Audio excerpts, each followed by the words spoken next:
The following is a true story. This is an average American family whose strong moral, ethical, and religious commitments were tested to the limits.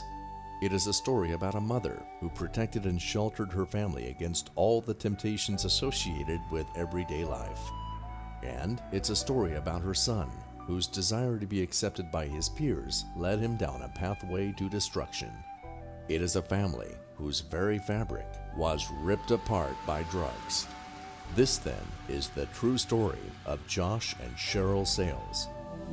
Take me home, take me home. My natural need to feel accepted, I started using because the people that use are the people that will accept you no matter what.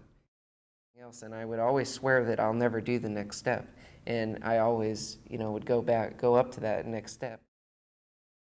He was different, I think, than what they thought he was. He had the spiked hair and the short hair. He's really cute, and see, and I kept telling my husband that I think that he was using drugs, and he kept telling me, "Oh no, not Josh. He wouldn't be using drugs." So I started using, acid, and then a couple times, I wanted more than that, so I used mescaline. It just got worse and worse, and he was gone for longer periods of time.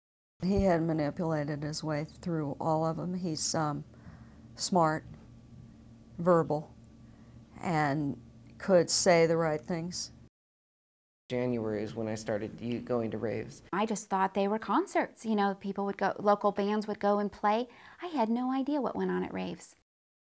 He was fairly compliant for a couple of months. With his history, however, and his behaviors, it didn't take long for his behavior to decline. Well, that night he got off pretty lucky. If he would have had ecstasy, it would have been a really different night for Josh. Ecstasy of any amount, okay. Marijuana of more than 1 ounce, okay. Methamphetamine of any amount is a felony charge. All of our children are exposed and tempted and offered drugs and alcohol starting in at least middle school and on in our community. He had had almost 4 months of sobriety. Nothing. He felt so good and healthy. There was a moment with Josh,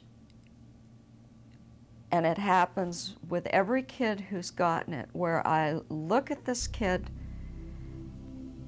and they look me in the eyes, and the eyes are clear, and the complexion's good, and there's this health, both physically and emotionally, and this smile that is absolutely, completely real.